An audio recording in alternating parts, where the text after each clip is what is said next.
So I want to pass the microphone over to our students from BC High.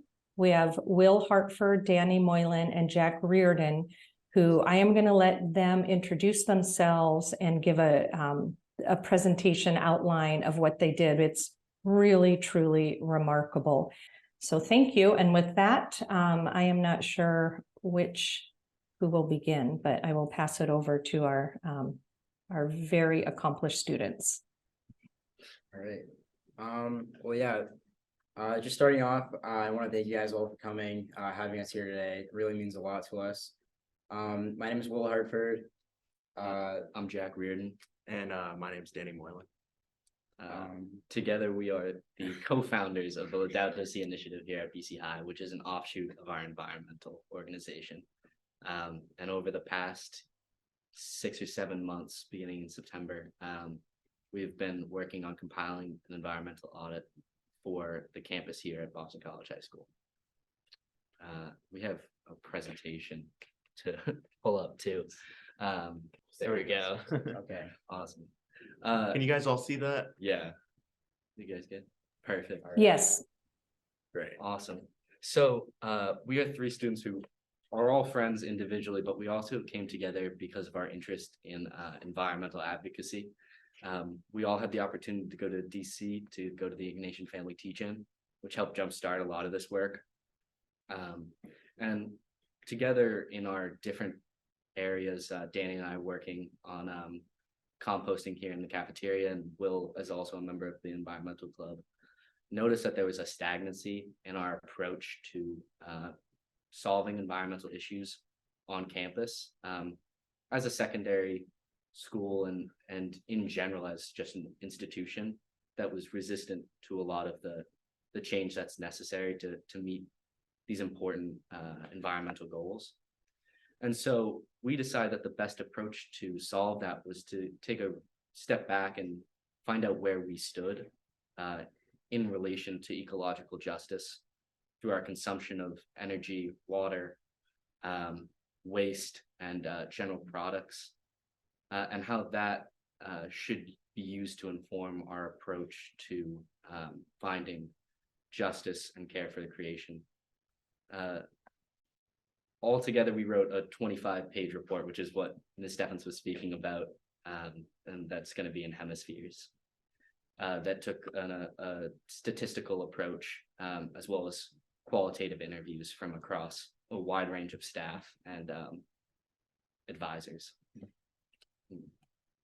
Yeah, so when we were first starting our environmental work and planning, we wanted to center it around our values as passionate environmentalists, but also around our identity as members of a Jesuit school. And so we had heard about Pope Francis's encyclical in our religion classes here at BC High, and also in conversations about social justice and other classrooms and service programs. And we found that Laudato Si was the perfect way to frame our work. And we really wanted to root ourselves in our analytical approach in a broader global and spiritual context of Laudato Si. Yeah, so that's why we've called ourselves the Laudato Si initiative. It's okay. It's complete. There we go. Oh, there we go. This, for those of you guys who have never been to Boston, is Marcy Boulevard. It's the boulevard which Boston College High School sits on. It's right on Boston Harbor. And if you see in that photo, I was taken off the news about a couple months ago. That's a man kayaking on the street we currently sit on. We drive that road to get to school in the morning if we're not taking the train. Climate change has always been something that's really front and center when you're on the water. So whether it was driving through that or seeing students talk about their favorite puddles on the walk between the train station and our school, we noticed that it was becoming a growing problem for us and for the broader Boston community. Flood maps in Boston, projections by the city, show that the peninsula that we sit on will slowly become an island as flooding increases due to sea level rise. one of the images that you so often see beyond the sort of local issue is an image like this, the lonely polar bear sitting on an ice cap. And we were talking, especially last night, particularly, and we kind of see this as a real problem, at least socially, when we talk about climate-related issues. Because the first thing people jump to are trees and animals and, oh, lights went out, and sort of the environmental, direct environmental impact. But what we also see is that climate change is becoming the greatest exacerbator to human rights neglect around the world, but particularly in developing countries and with vulnerable populations, the poor, ethnic and racial minorities, the sick, the elderly, those experiencing violence, and women. In all these communities, there's a lack of resources, and climate change and its effect on livelihoods, especially rural livelihoods. The lights are going out on us. I'm sorry. No, people were trying to cut my time. Saving energy. Saving energy. Are having a drastic impact. And that leads us to something a quote we actually found that we found very interesting by Mary Robinson, the first female president of Ireland, and a UN High Commissioner on Human Rights. And it says that climate change is the greatest threat to human rights of the 21st century. And we truly want to identify our work with this. It's easy to get into the abstracts, but we always want to center ourselves and the community on our role as in broader social justice contexts. And so with that, we started our work. It began with emails like this, subject lines like that, and to all the many members of our community, from financial staff to our facilities director, members of our Jesuit community, the general manager of our cafeteria, and even most recently, the BCI Board of Trustees. And what we were able to compile were the invoices that are on the right side of your screen. These are all examples of data directly sourced from our waste providers, our energy providers. And it was used both to contextualize, but then also to receive concrete data about how much our campus is emitting. That data was combined with similar Boston schools in a program the city provides called the Building Emissions Reduction and Disclosure Ordinance, which is a uniquely Boston program. We compared ourselves in that publicly available data to about 150 other K through 12 schools in the city of Boston. And we found that we are the second highest emitting K through 12 school in the city. Largely that's ties to size, but we also found that we fall in the bottom 15% in emissions per square foot, as well as our Energy Star score, which rates building efficiency. So what we immediately found was that we are not where we should be in regards to emissions. There we go. And the exact number of our emissions, according to publicly recorded data, is 1,497.6 metric tons of carbon dioxide equivalent, and that's exclusively from energy usage on campus and not from secondary sources. So getting more specific, we went into the exact energy consumption that we consume at BC High. So we went into the natural gas that we consume, the renewable and non-renewable electricity, the solar powered electricity that we get from solar panels on the roof. And in addition, we looked at water, waste, consumption, investments. So here we have an example on the right of a spreadsheet that we got from our database manager, Ms. Reardon. It has the monthly usage of electricity in kilowatt hours. And we have data compiled from the last 13 years, from 2010 to 2022. So the first way that we were able to compile the data is that we accessed some of the invoices that you saw on a previous slide. A lot of emails to get that done, but we got a lot of the raw data, which was good. And we compiled them onto spreadsheets like this. So on the bottom left of the spreadsheet, you can see there's a little graphic with months and usage in kilowatts per month, which is an average over the 13 years that we took to sort of see if there were peaks in energy consumption in certain months. And as you can see from the data, it peaks during the electricity usage itself peaks during the summer. So one of the things that we wanted to see was, since electricity is peaking during the summer, and that's largely tied to air conditioning, what are some ways that we could decrease that?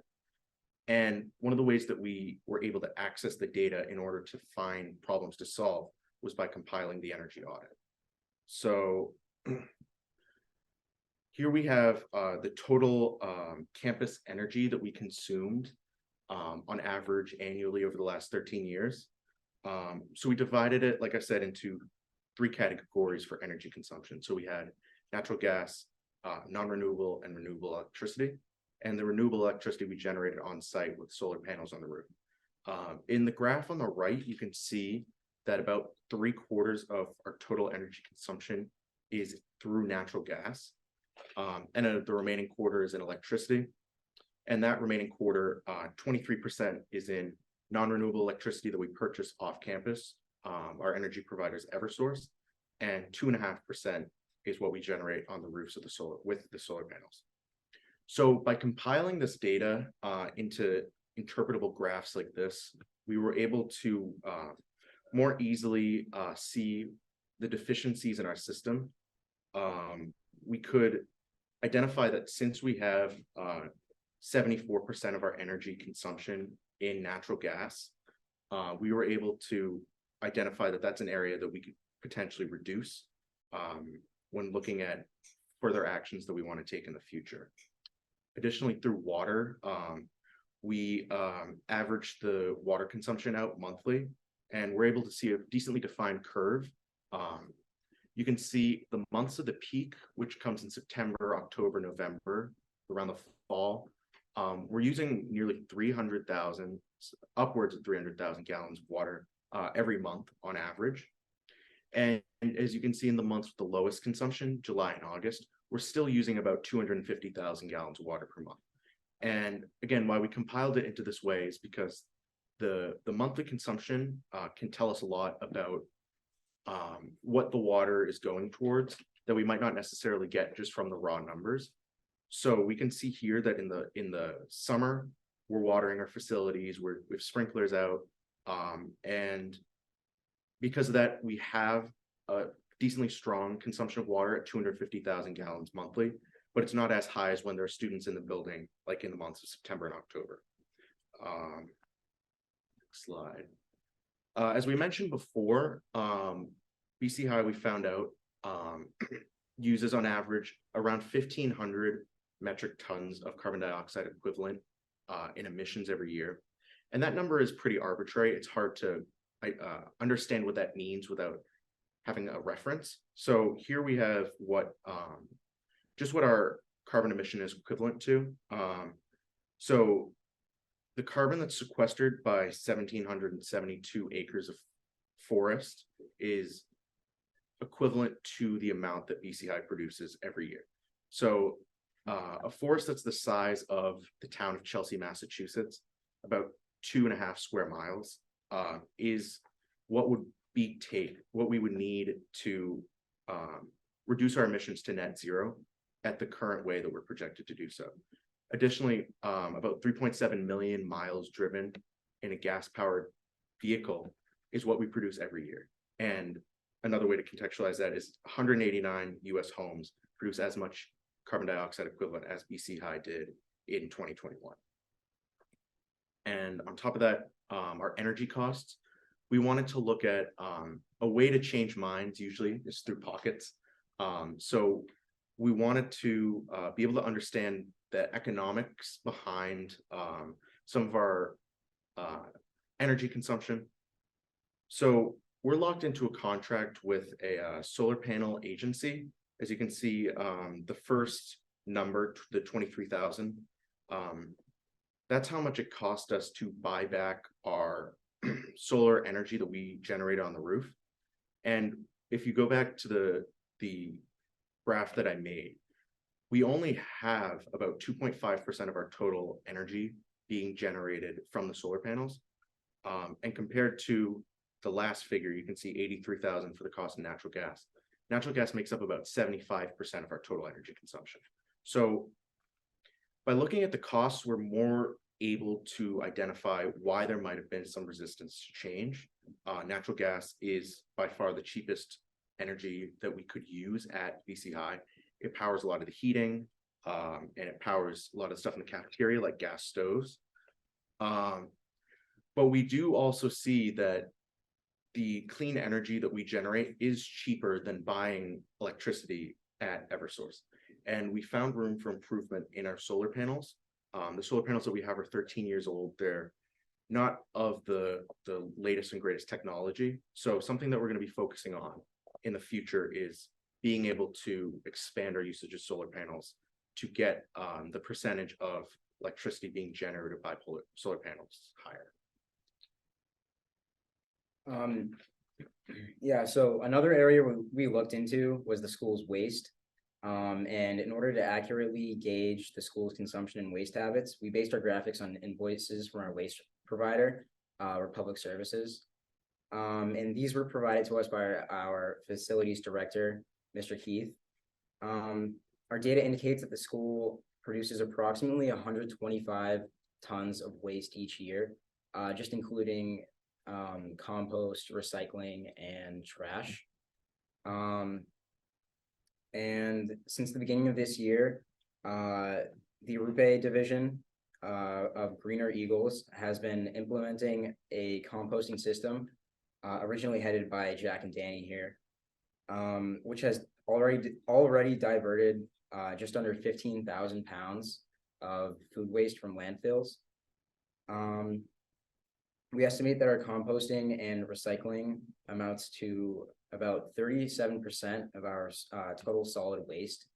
And with up to 75% of all school waste being recyclable by a lot of today's standards and metrics, we believe there's significant space to improve upon our school's habits, our education, and our effort to help ensure that our waste is disposed of correctly and most optimally. Another thing that kind of came up with the IFTJ, the Ignatian Family Teaching in Washington, D.C., was a push by a lot of Jesuit colleges in particular, but also some Jesuit high schools to divest from fossil fuels. Divestment is a very powerful tool. BC High has about $102 million endowment. And with that endowment comes an unseen level of speech and an unseen impact on the values that we hold as an institution. So what we wanted to focus on was using that endowment to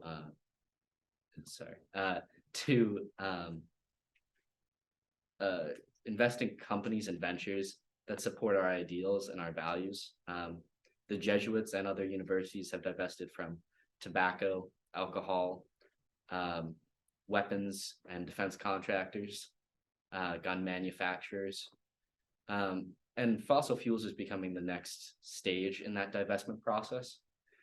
After speaking with BCI's board, we're really proud to say that BCI is beginning the process of adjusting its investment policy statement, IPO, to focus on diverting funds away from companies that rely on fossil fuels and towards ventures that are more sustainable and lead to growth in our community, as well as sustainable practices around the world. As we kind of went through this process as well, we found that systemic change is really incredibly important. Organizations like ours do incredible work, but it's often important to take a step back. And I think this has taught us the incredible intricacies of finding solutions to climate change, which is a growing and incredibly complex problem. Finding solutions to consumption within procurement infrastructure in schools for clothes and products, to how we dispose of waste. We spoke with our facilities team to find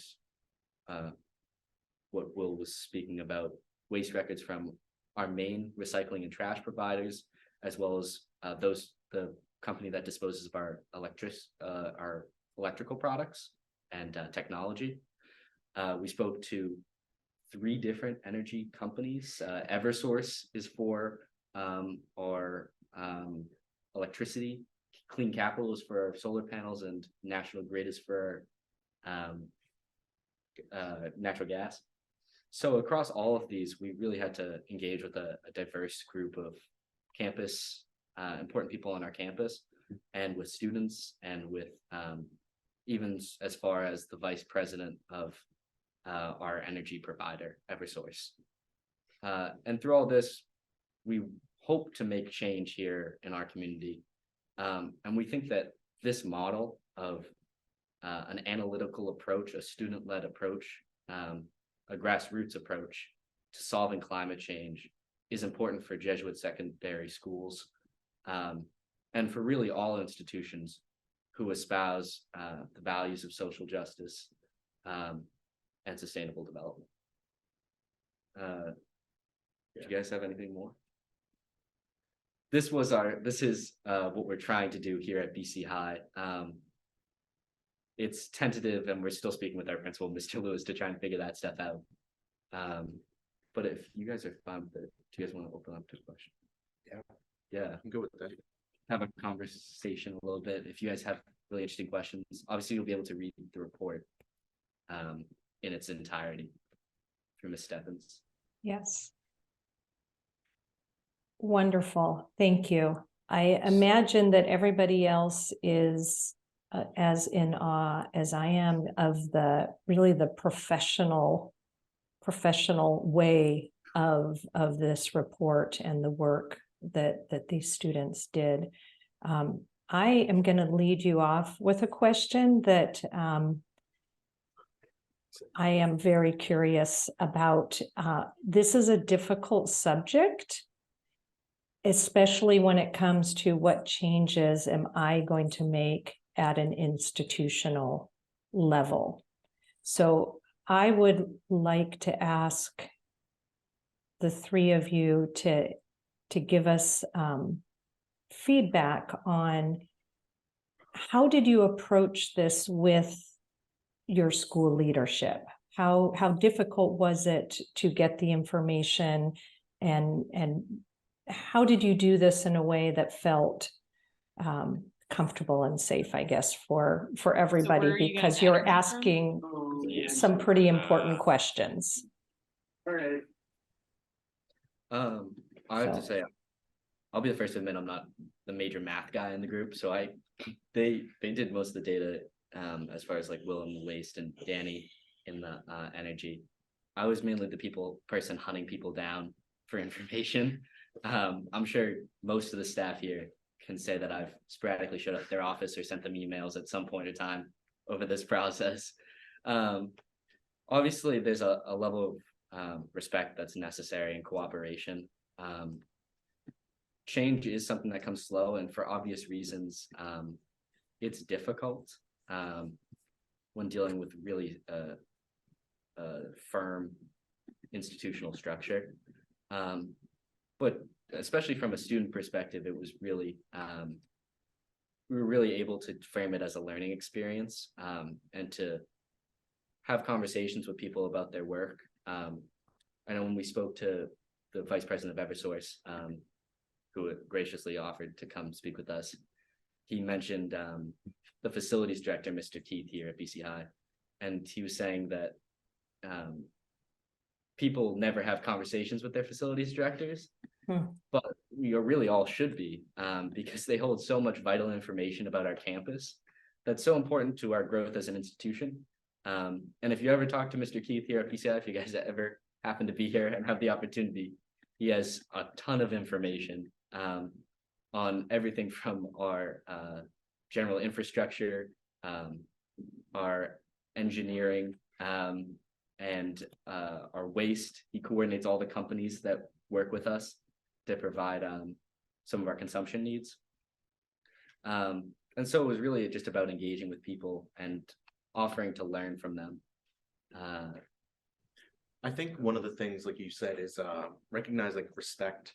I also really think that doing it in a group of three, the group of three was really nice because it was enough communication between the three of us that you know, we were able to effectively say we're going to head up to the department office and ask a question about, you know, a new invoice that we got. But it also wasn't too many people that it was hard to manage. And with all three of us, we were kind of able to get over any fear that we had of just asking people, because a lot of the times we realized that people are, a lot of our facilities directors and behind the scenes stuff is in the Loyola 3 hallway of our school, and not a lot of students ever really get to go up to Loyola 3. So when people saw that we were up there interested in what they were doing, looking for information that they were able to provide us, a lot of them were very eager to help students out and interact with us. And we noticed that, I mean, across the board, pretty much everyone that we asked gave us a very responsive answer, really, really willing to help. So we had some really great people work with us. And because of that, we made, you know, a sort of ally in the field. I personally never would have been able to have met any of the people that we talked to. And now that I have, I understand the institution of BC High a lot better, while also being able to work on, you know, the climate change initiative that we're trying to work on now. So. Thank you very much. And we will pause while you stop sharing. Sorry, I was asking the question as you were trying to do that. Hold on. All right.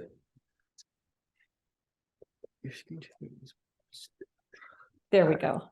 There we Thank go. you. Okay, sorry, getting our screen together. All right. Thanks. All right, we're back. We're back. Thank you for that response. Anybody else? I imagine there are some questions. Yeah, let me just play back what I heard as some kind of foundational things and see if it sounds right to you guys.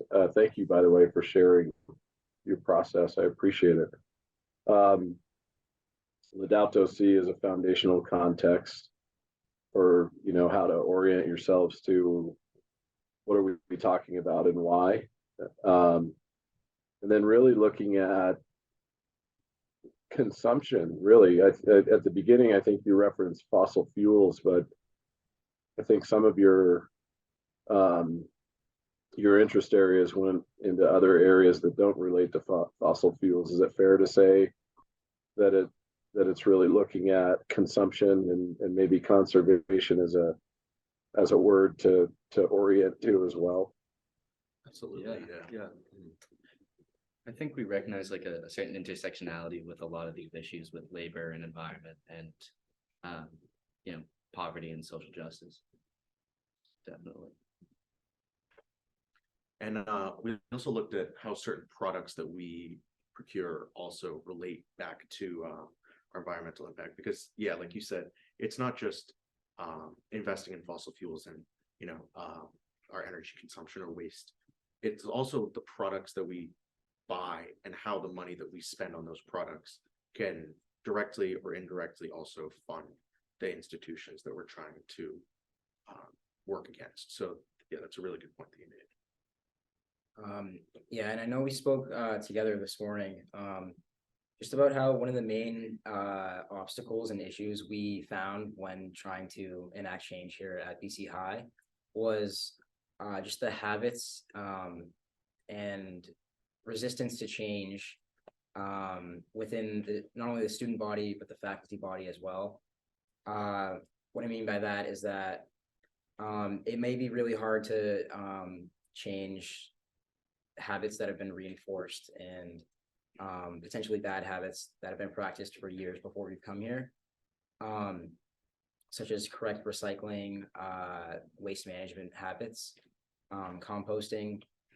And one of the main ways to help address that we were discussing was to not try and, you know, consolidate where the problem manifests, but to try and prevent it where it first begins.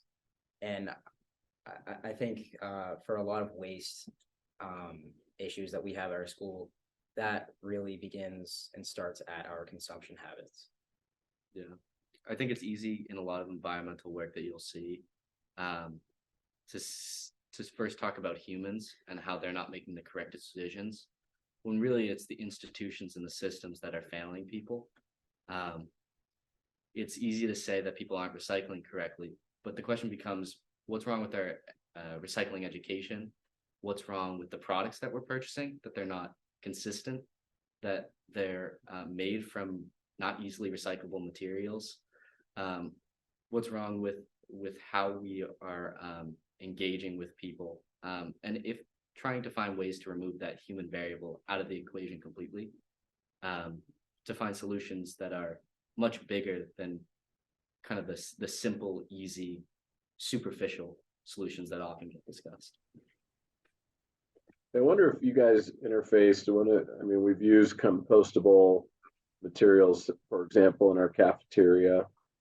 And I don't know where those markets look like today, but in previous years, the compostable materials were higher cost. And I think there's some level of openness to that, but I also worry in a social justice context, the higher cost being handed on, for example, to our highest need students. If you guys interface with any of those considerations in your work. Yeah, I think certainly as an institution, we always talk about a resistance, but a lot of it's good, and we should want that pushback. We should want to put students first and put subsidizing an incredibly valuable education first, especially for students who aren't as lucky to necessarily be able to afford it at face value. But I also think that when you start to discuss these issues, you have to sort of weigh those costs. Compostable materials may not be the way to go for your institution. And there's definitely a lot of workarounds. Like when we talk about the dining hall here at BC High through our composting program, compostable things can be incredibly expensive. But if we built an infrastructure for dishwashing, then it would be cheaper over time, and you could use reusable plates that are cleaned, or use an industrial dishwasher. Right. Or you could go down the compostable route, try and find cheaper solutions.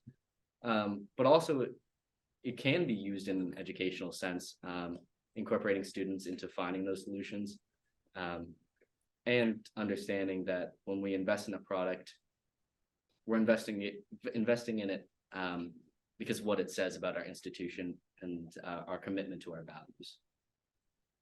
Yeah, that's helpful. Thank you.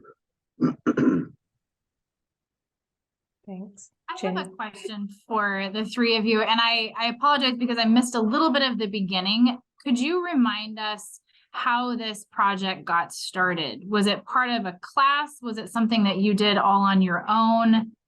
Could you just recap that briefly for me? Yeah, so the three of us, we're part of the BC High Green Eagles Club here in our school. And we meet, I believe, bi-weekly, and we have all sorts of different projects that we address and participate in as a club. But the three of us, really, it all started, I believe, it was one day after school. We sat down and we were really just discussing the state of our community and our school and its commitment, at least from an outside perspective, to what it's doing to uphold ecological justice right now. And we really, the three of us, thought that there was a lot of space likely for improvement, but we also really just wanted to explore it. And so the next week we approached Ms. Gorliss with some ideas, just with questions. And yeah, I think it really got started from there, just the planning. And we eventually decided to start compiling an audit. Yeah. Go ahead, keep going. No, I just wanted to mention that on that one day that we started, it was almost satirical. We were joking about the amount of plastic used in the cafeteria and how the top floor of the school is always so hot. And that, instead of staying like a satirical joke, kind of got transformed into like, well, these are real problems. What can we do about them? And we got lucky that week. We were talking about Laudato Si in our ethics class, and how it's care for common creation, care for our earth. And we realized that we had something here that we could build upon. And obviously, we're named Laudato Si Initiative. We realized over time, working with some of the Jesuits at BC High, working with other schools that hold Jesuit values, that this is a very important aspect of what I think will be one of the big things of our lifetime. And the church itself, especially with Pope Francis publishing the encyclical, has definitely taken an ecologically friendly approach. And we feel like this is us acting upon that call. You guys have done amazing work. I'm really, really astounded. And that's coming from a school, I'm out in Portland, Oregon, where we've done some things, but I think our future is with the youth. So to see you really embracing that and doing something with it. So reflecting on where you can act and then actually acting on it is so inspirational. I know my green team wanted to be here today to listen, but we're in the middle of our school day. So on their behalf, because we're recording this, I definitely want to show this to them.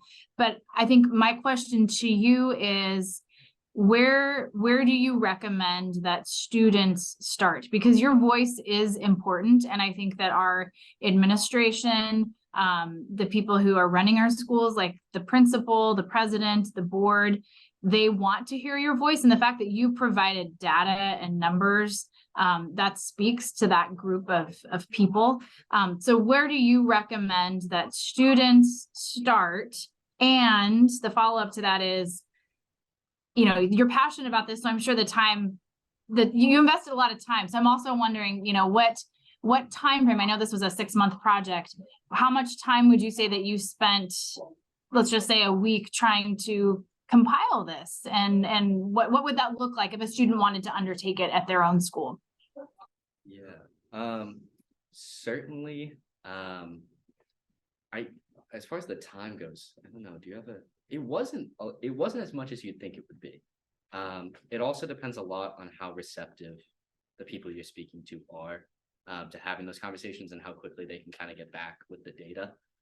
We have like a pretty streamlined system. Yeah. So like the access to the like overall records was pretty simple.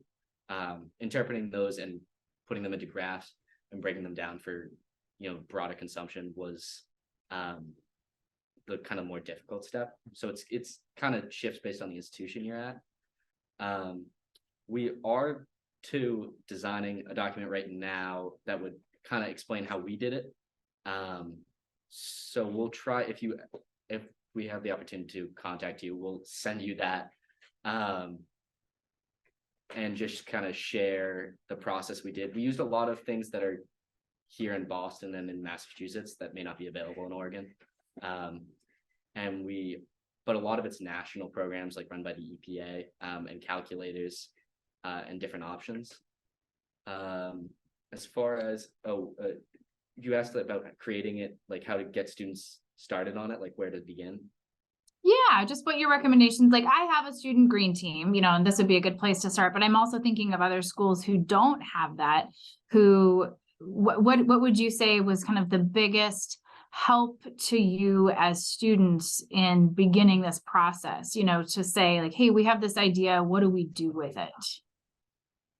I think the biggest thing for us in the beginning was making connections. We were able to very easily get into contact with a lot of the people that we knew had data that we wanted. I guess I could say the first thing was that we knew what we were going for. We knew that we wanted to look at like waste, energy, water, and like ethical guidelines on investing. So we kind of split it up among the three of us. I definitely think that is a lot for one person to undertake. This would have taken us a year if it was just one of us to do it. But I also think that one of the reasons why it took us such a long time is because we had access to so much data. We had to first figure out what was necessary, what we wanted to include in our audit. We very easily could have done a 50-page audit with all the data that we received. But we prioritized certain aspects over others. And a lot of the graphs that we created were for dramatic effect. We wanted to get people to pretty early in the audit realize like, hey, BC High is not doing as well as they can. So that was a big time piece. Yeah. I feel like if we spent a long time, a few hours after school every day, just working, getting data and doing this, we could have done it in a month, I think. Yeah. I think too, we may not be the best barometer. Like what we did, looking back, I think we would have done it a little bit differently. So if you are going to undertake this with your students, get everyone in a room together first. I sent like 50 emails and stopped by like 1,000 people's offices. If you can get like a facilities director, some sort of representative from the finance, maybe board of trustees, the president, the principal, if anyone's in charge of data at your school, anyone, maybe faculty members or teachers who are interested in the work, and get them all in one room together with a good preface of what you're trying to do. I think you'll find people will be held accountable by each other, and that you'll also find that in one conversation, when someone offers you information, instead of having to send them an email today and wait to get back to them and then go back to the other person, you can do it in real time. We would have saved so much. We would have saved a ton of time if I could have gone from Mr. Keith to Ms. Gurdon and then back to Mr. Keith in the span of 5 minutes instead of 5 weeks. So I think it's really, I love doing this. It's a great political, if you have any people who are interested in like policy or government, it's like a masterclass in figuring out politics. Schools are perhaps the most political institutions I've ever seen. It gives Congress a run for their money. Getting involved with it, kind of being a little sly. We like to think of ourselves as being a little cool, a little more radical than a little fight the institution type of situation. And forming those relationships are really important. So get everyone in a room and then outline what you want. And as you outline that, you'll fill in the gaps, I imagine. Thank you. I am going to put, unless I hear from her, like a thumbs up or down in the next few minutes, Elena Gorlis is their moderator, and I'm going to put her email in the chat. And then, because I think there's a lot more work that, especially if you all are putting through your how-to and the steps, I think it would be, all of us on this call would be very interested in that. So, so unless I hear please don't, I am going to put that in the chat and share. And I'm happy to yes. talk to anyone who might want to do this. I know the boys are almost done with kind of a overview of what to do. We can also individually Right. speak with any of your students or faculty if you guys are interested. Yeah. We're all about spreading this. So yeah. So if you guys like email us, we're East Coast time, but we can figure something, we can set something up. Yeah, I'm sorry, Australians. That Yeah, might be that a would be- little different. That's a little tougher. That's a spring break trip. So I want to give Sharon a chance to talk. And also online is Telmo, and he is from the Jesuit Ignatian Center. European Social Center. European Social Center in, I'm not sure exactly where you're located. Sorry, I cannot use the video because I have a limited bandwidth. I basically work in Brussels. I work in the context of the European Conference, and this was linked to me by the director of JSN, so basically the equivalent of Europe of primary and secondary education, because we have plans from summer on to develop a system through which European schools will basically undergo a full environmental audit and to create the governance structures and everything. So this is sustainable over time. And I'm in the process of designing how everything would look like. So having this kind of insight from these three wonderful guys, it's really, really, really valuable for me to begin drafting how we will design this, because in the European context also, it's, I mean, I'm not going to say depressing, but there has not been many action from the existing institutions or hierarchies in this regard. And the fact that, I mean, perhaps the fact that it's students taking the lead also explains about school structures and where the priorities have been. So we are in the process of designing a system for this, and I'm extremely thankful for this kind of insight. Thank you. And if you put your email, Telmo, in the chat, if you want to, and then I can connect you with Hemispheres and you can access Elena. And Sharon, I think you had a question earlier also. Thank you. Yes, I was wondering, gentlemen, well, first of all, congratulations for your hard work and your commitment to this project. I really think that really embodies what education is all about and wanting to make a difference. I was wondering, has this data gone out to your student body, and has there been an uptake from the students? You mentioned that cultural change and change of habit is difficult.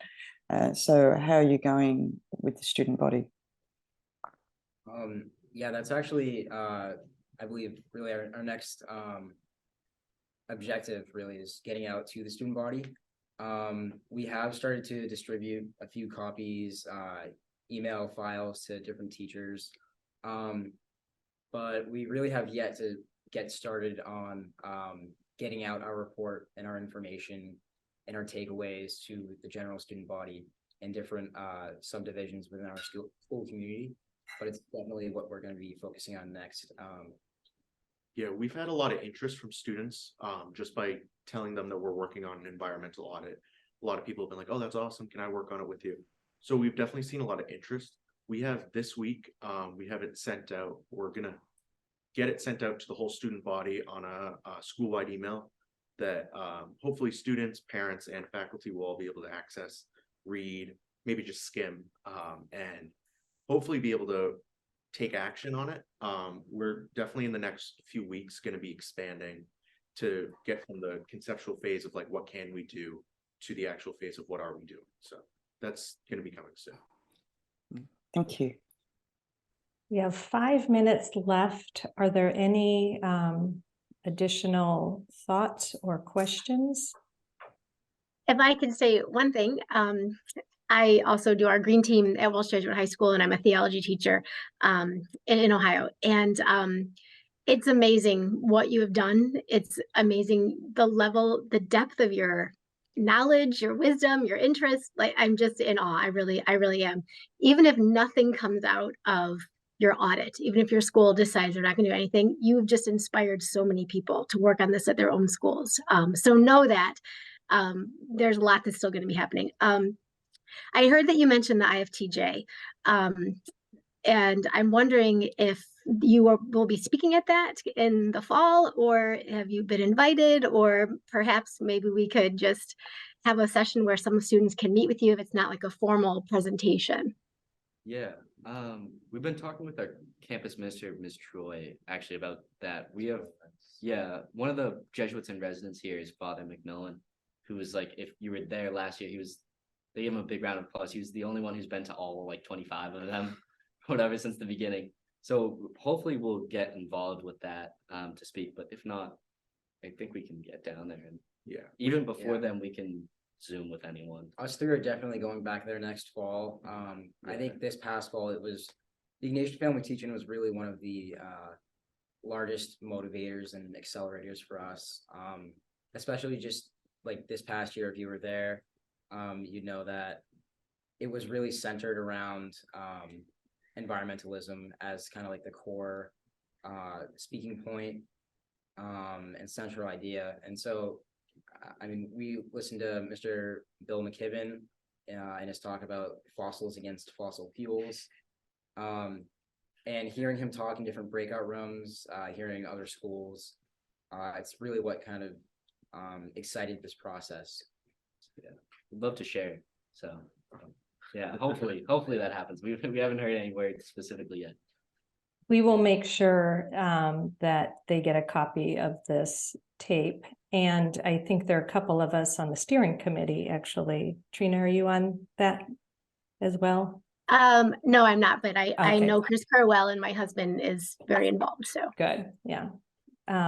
This has been just amazing. And I think you can feel, I think we can all feel how important this work is and how much this is a planted seed that is just going to sprout up and grow like crazy. I mean, I think you're going to be hearing from more of us than don't forget to do your schoolwork too, because this is very amazing. 2 minutes left. Any last quick questions from anyone that didn't have a chance? I do have one, if I might. Yes. Do you plan to expand the audit to other areas, such as, for example, equipment, supplies, the diet of the canteen? Yeah. We avoided a lot of those areas because of how complex they are. A lot of the issues we run into too is that because we're such a large school with 1,500 kids, going through those receipts and those invoices was fine for the energy and for the waste. Would have been a nightmare for anything else. It's important though, and this is something we mentioned in there towards the end, is that if the school as a whole adopts a similar process, the report can centralize the most important areas. But through the faculty and the staff and the school as a whole and its structure, each individual department and their procurement processes and their particular environmental impact can start to solve problems on the local level in those different areas that you talked about. Thank you. I was thinking that perhaps I could actually send you some resources on this, because in Europe we do have some kind of structure for addressing the audits of schools, and perhaps it could help you. Yeah, that would be great. awesome. Yeah, thank you. I will. That's wonderful. Please reach out to us if Yeah. you guys have any questions, or you guys want to talk, or we can meet with anyone, or we can send you things.